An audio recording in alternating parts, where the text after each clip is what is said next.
Hello, this is Greg Galson, Green Greg's coming to you with breaking news on 12 April 22. Time on deck is 1900 hours Central Daylight Time. My friends, I got to bring this to you because it has been accused by Ukrainian military and Ukrainian officials that Russia has dropped chemical weapons on both civilians and military personnel in the city of Mariupol, which, as you may know, is under heavy attack by the Russian forces. Now, a lot of you are going to say, no, nah, they wouldn't do this. This wouldn't happen. But I'm going to show you to you before this happened, before it was accused of happening, that it came out in Pravda that officials from the Donetsk People's Republic, which is a Russian recognized breakaway republic, supposedly from Ukraine, that they were actually calling for this kind of thing. So hang on to your hats, my friends, because I got to ask you something. I got to ask you, does this take us closer to escalation toward World War III? Are we going there? Because this is the kind of thing, just hours earlier today, that Biden had warned would have grave consequences, whatever that means, coming from Joe Biden. And as you may have heard, there's been a lot of rumbling about these kind of things. So what does it mean? Where are we going? What can happen? My friends, I'll bring this to you as part of your eyes wide open, head on the swivel news, which I'll bring to you, because it is a proposition this channel here to survive, thrive, and stay out of the hype. And right now, those are all very highly challenged propositions, because to me, it's looking more and more like we're slipping closer and closer to the prospects of World War III every day.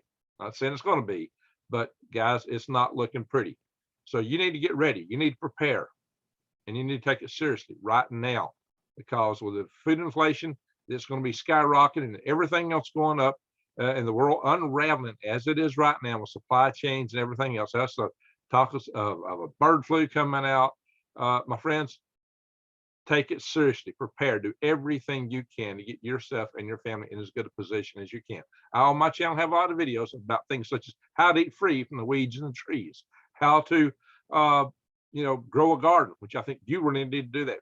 Buy your seeds. Right now is planting time. Go to my links for True Leaf Market. Get your seeds. Grow your garden. But my friends, if we're getting into a war with Russia, it could possibly go nuclear, and that might happen sooner than you think, because with intercontinental ballistic missiles and the systems that we have today, things can happen in a blink of an eye. Escalation can happen very rapidly. We just don't know where this could go. We have no idea as yet as to what may or may not happen in the coming days, weeks, hours, months, year. So pay attention to my videos. Watch them. If you're not subscribed to my channel, subscribe. Bang the notification bell and click on. I'm about to show you these articles. We're going to talk about it, but I've got a special offer right now. Go to prepwithgreg.com and check out their special offers for buying food that lasts 25 years. Breakfast, lunch, and dinner. My friend, you got to check this out. Prepwithgreg.com. This is long-term food storage. It's in these buckets. It's easy to store, easy to bury if you have to carry with you, to bug out with. Check it out. Okay, we're going to get into this. So I'm going to go to share screen, and we're going to show you some articles real fast here from some of the news services. Hang on. This is The Hill. This is a newsletter. This published originally for distribution on Capitol Hill. If you go in any of the Senate and House office buildings and walk around, you'll find this all over the paper tables and places like that, in the cafeterias and the offices and other places on the Hill. I know I've been there many times. Ukraine accuses Russia of chemical weapons attack on Mariupol. So here it says that they accuse Russian officials of dropping chemical weapons on the port city of Mariupol, causing troops and civilians alike to develop respiratory illness. Now, the respiratory illness, and they also talked about respiratory failure. Where was it? There was also some discussion here of some things that red light nerve agent I saw in one of the articles earlier today, or not earlier today, but a little bit ago. I read about 3 or 4 articles here in the last few minutes. Not sure this has got all the details I just read. But my friends, this sounds like it might be the sarin gas that we were worried about the other day. It's been said that the Russians were passing out antidotes to sarin gas amongst their personnel in advance of all this. So, I did a video on that not long ago, just a few days ago. But the good thing is that apparently this was dropped from UAVs. So the concentration might have been lightly dispersed as it got down to where the people were. Maybe this is a test case. Maybe it's they're trying to see how the world will react. because what it's talking about is respiratory failures. If there was any concentration at all, this stuff can be fatal in seconds if it were sarin gas, just depending on the level. You know, if you get a fatal dose, well, within minutes, it would, you know, you basically suffocate. So this is a very, very serious allegation. It's got very serious consequences. Attention, chemical weapons are used against Ukrainian defenders. That's what the message went on Twitter initially. If the reports are accurate, it would mark an escalation in Russia's invasion, according to this article. And it talks about NATO General Secretary Jens Stoltenberg saying if chemical weapons are used, it's a blatant violation of international law with far-reaching consequences. And earlier today, Biden had just warned against this very thing and said if it were done, it would have severe consequences. And here we are. Yeah, so I've got a couple other articles I did not open because they were from other news sources that have a zillion photographs that come up, and it just crashed my computer if I would open all those articles. So in any event, my friends, so you say, oh no, this wouldn't happen. Russians aren't going to do it. I get this from you guys all the time. So okay, here's an article from Pravda. You ever heard of Pravda? Russian newsletter Pravda. See the Russian alphabet up here. Russia threatens chemical attacks on Mariupol. This article went out before the reports of the attack did, and from this guy right here. Edward Barrison, press secretary of the DPR. DPR is the Donetsk People's Republic military command, said that Ukrainian troops defending Mariupol must be encircled in Azovstal plant and attacked with chemical weapons. So there you are. He said they must attack them with chemical weapons. And the source? Well, this comes right out of Russia, my friends. Right out of Russia. And what he said here is that unrecognized, yes, he's unrecognized in the West, said that at least 1,500 Ukrainian soldiers are encircled near the boy, can you talk like this? Azovstal plant. It's there in the Azovs, basically.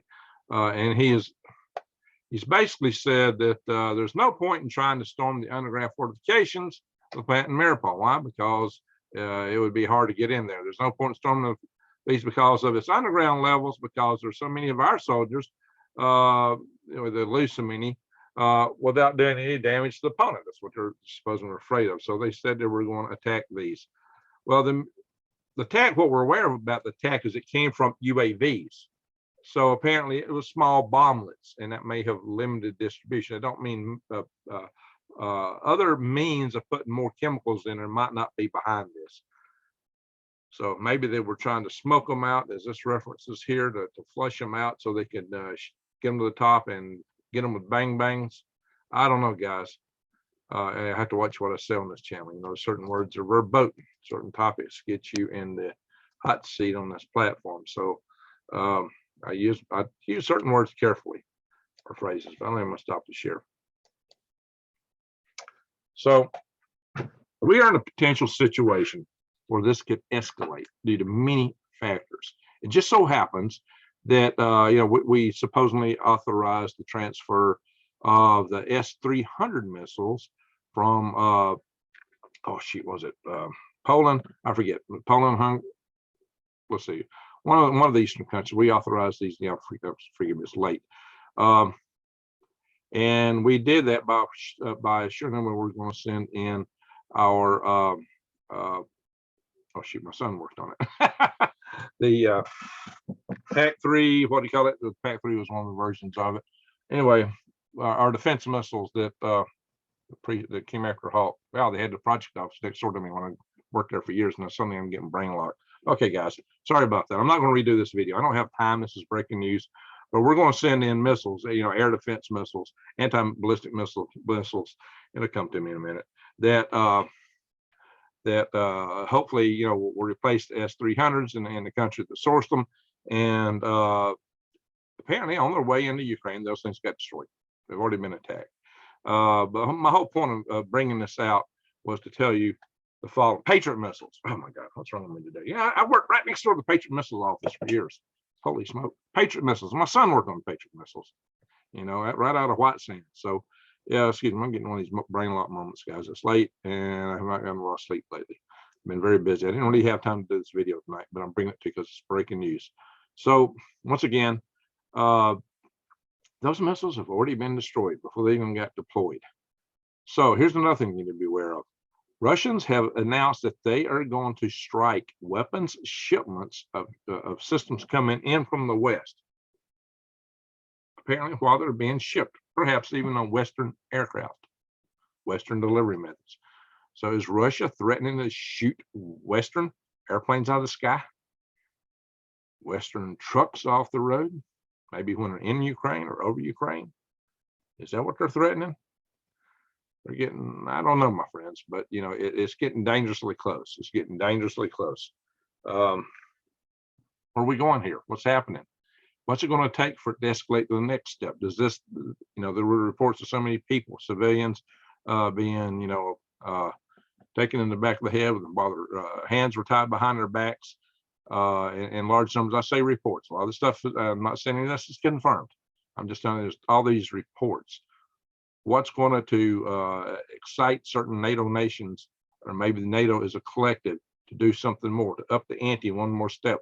Already the Russians have said that they considered our supplying of weapons to Ukraine to be an act of war. They consider, Lavrov himself had said that our sanctions were, at one point, he compared them to total war. What they've told us is that their use of nukes would be predicated upon what they consider to be an existential threat to their existence. But they've also said that Ukraine falling under NATO hands, or if this is an existential threat against their existence, and other discussions. So they've kind of laid it out there that, one thing, they seem to be very extremely paranoid and about Western encroachment, about the possibility of, it's out there that Russia believes that if they're not expanding, they're going to be contracting and they're going to die. Some people are making that assertion. Well, that's, whatever that is, it's out there. That's what I'm saying. But the fact of the matter is that, I'm going to show you some other analysis in another video. I'm doing it tonight. Why Russia may indeed want to take Ukraine up to the Caucasus. Why they have military interest, that if they're that worried about the West, that they would do those kind of things. And they may well be, because they've been invaded in their history many, many times. They have a little different mindset than we do in the West. We're more laid back. We don't think, especially here in the United States, because we haven't been invaded by a foreign power, unless you live in the South, since 1812. Yeah, the exception of Adak Island, a couple islands up in Alaska, when we had our 1,000-mile war and the Aleutian chain against Japan. We had to take a couple islands back. And I was speaking about that many years ago on my oldest video on YouTube. But anyway, that's another story. So, my friends, this could escalate. It seriously can. So get yourself ready. Be prepared, because there's so many ways it can go down. Like I said, this whole thing with them taking out our stuff. That's how we got to World War I. Was Russian U-boats taking out ships that were sending supplies to Europe. And Germany did that again in World War II, and before we got into war. So that's what that may be what it takes to get us into this thing. When something's going to accidentally cross the border. Look, Russians sent fighter jets carrying nukes flying over Sweden. So just a few weeks ago, there's just so much going on right now that could cause escalation. You just don't know. Look, who would have thought that the assassination of Archduke Ferdinand would have brought country boys from North Alabama into France and Germany to fight in World War I? Nobody would have thought that. And my grandpa sure got there, though, and my daddy was there in World War II. So, things can escalate. Just it's unbelievable what can lead to what. So let's hope and pray it don't happen. Go to the Freedom Restoration Foundation, look at the resources, call your Congress critters and say, hey, why aren't we over there? Why is this our gig? We're putting 140,000 troops on the border there and Eastern Bloc nations to defend against Russia. Now, mind you, there's more people in Europe than there are in the United States. Their collective, the gross national product is greater than ours. They got more young boys, more money. Yet 100,000 out of 140,000 of those are Americans. Imagine that. I said young boys and girls these days. Imagine that. Why is America so proportionally over in numbers against the so-called rest of the NATO allies? I feel like they're not pulling, you know, why are we even in there? I really got to question that, given all that. So, a lot of discussion, a lot of things to ponder, But what does it mean? What it means is we could be into it. Whatever side you think is right or wrong, when the nuclear missiles are falling on your head, you're not going to care too much about it. You're going to care about surviving at that point. Now you can still call your congressman, but get ready, prepare. It may just be our grid goes down, or we could just be in economic trouble. If nothing else happens, this whole conflict has been a tripwire to cause the house of cards that was already on the verge of falling, the economic system of the world, to start collapsing. Right? In the best of circumstances, we're going to see economic mayhem, food shortages, inflation. That's the best. That seems to be the best of circumstances. So and pray that's the extent of it. But it can get a whole lot worse, a whole lot faster. So and pray it don't. But you know, do what you can. Thank you everyone for watching. I just wanted you to know. I wanted to get it out here. Y'all take care. God bless and good night.